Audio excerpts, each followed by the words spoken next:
سہیل آفریدی خیبر پختونخوا کے نئے وزیر اعلیٰ منتخب۔ تحریک انصاف کے حمایت یافتہ آزاد امیدوار کو 90 ووٹ ملے۔ اپوزیشن کا وزیر اعلیٰ کے انتخاب کے عمل کا بوائیکاٹ۔ پاکستان تحریک انصاف کے سہیل آفریدی کے حلف کے لیے عدالت سے رجوع کا فیصلہ۔ نو منتخب وزیر اعلیٰ نے کہا کہ محنت کر کے یہاں پہنچا، پرچی پر وزیر اعلیٰ نہیں بنا۔ میرے نام کے ساتھ زرداری، شریف، بھٹو نہیں ہیں۔ بانی کی رہائی کے لیے بھرپور کوشش کروں گا۔ احتجاجی سیاست کا چیمپئن ہوں۔ میرے پاس کھونے کو کچھ نہیں۔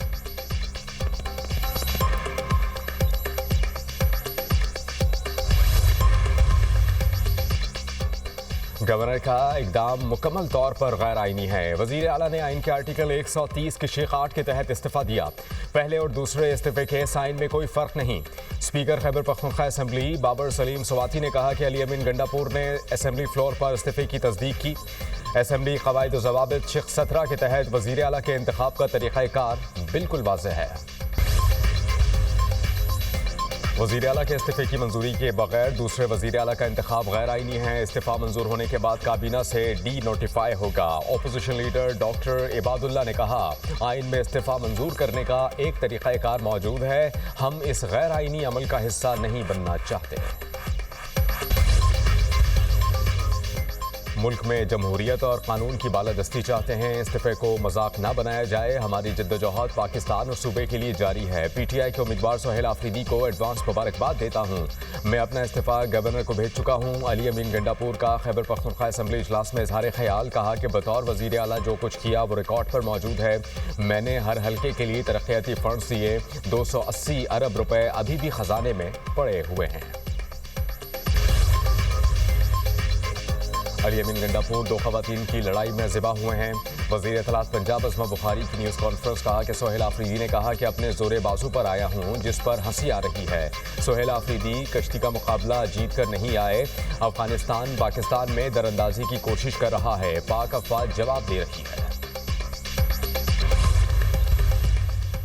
امریکی صدر ڈونلڈ ٹرمپ اسرائیل پہنچ گئے۔ نیتن یاہو نے استقبال کیا۔ امریکی صدر رہا یرغمالیوں سے ملاقاتیں اور اسرائیلی پارلیمنٹ سے خطاب کریں گے۔ ٹرمپ دورہ اسرائیل کے بعد غزہ امن سمٹ میں شرکت کے لیے مصر جائیں گے۔ غزہ میں امن معاہدے پر آج مصر میں دستخط ہوں گے۔ شرم الشیخ میں منعقدہ دستخط کی تقریب میں 20 سے زائد ممالک کے سربراہان شریک ہوں گے۔ وزیر اعظم شہباز شریف مصر اور امریکی صدر کی دعوت پر مصر پہنچ گئے۔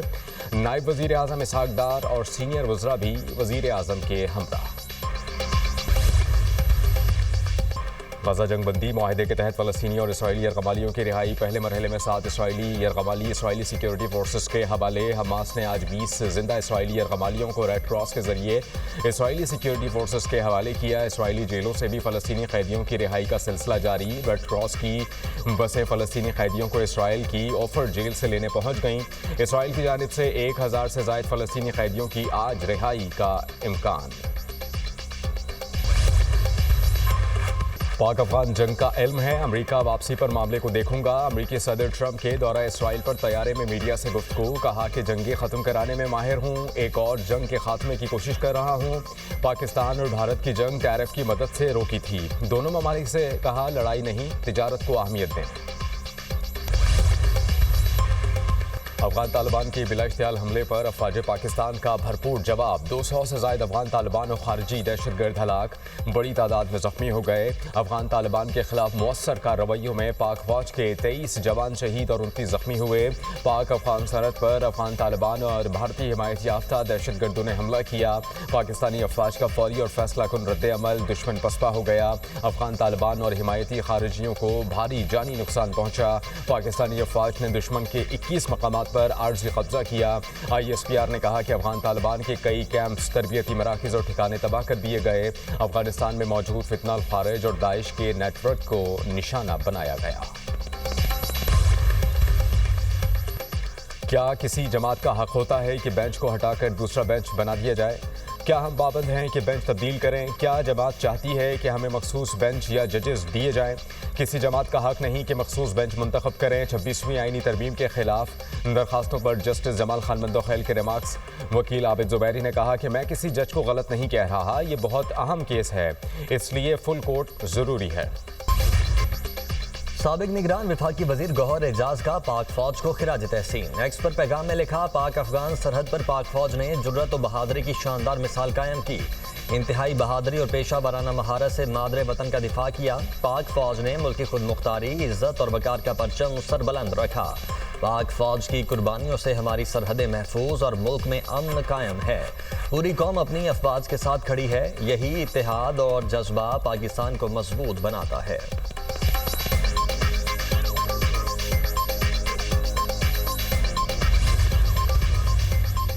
مذہبی جماعت کے احتجاج کا معاملہ، اسلام آباد ریڈ زون مکمل بند، 0 پوائنٹ جزوی بحال، شہر کی مختلف داخلی سڑکیں جزوی طور پر کھول دی گئیں۔ پیر ودھائی، منڈی، نور، فیض آباد بس اڈے بھی تاحال بند، رواد ٹی چوک بھی جزوی طور پر کھول دی گئی۔ راولپنڈی میں سیکورٹی انتہائی سخت، پولیس کی بھاری نفری تعینات، میٹرو بس سروس کی بندش کا چوتھا روز۔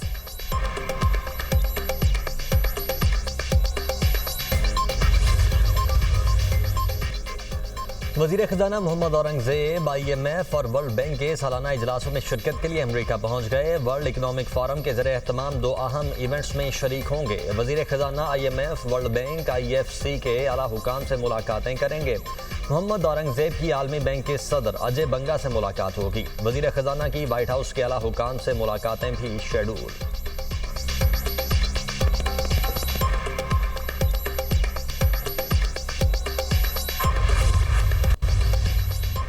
غزہ سے اسرائیلی یرغمالیوں کی رہائی آج شروع ہوگی۔ تمام تیاریاں مکمل، اسرائیلی مغویوں کو رہائی ملتے ہی فلسطینی قیدیوں کو رہا کر دیا جائے گا۔ عرب میڈیا کے مطابق حماس کی جانب سے 20 زندہ یرغمالیوں کو رہا کیا جائے گا۔ تمام یرغمالیوں کی لاشیں آج واپس نہیں ملیں گی۔ لاشوں کی تلاش کے لیے ایک بین الاقوامی ادارہ قائم کیا جائے گا۔ ترجمان اسرائیل حکومت۔ ادھر غزہ میں ملبے سے مزید 124 لاشیں برآمد۔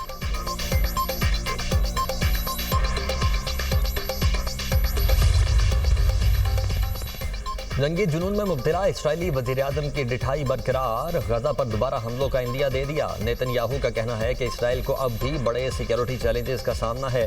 ہمارے دشمن منظم ہونے کی کوشش کر رہے ہیں لیکن ہم ایسا نہیں ہونے دیں گے۔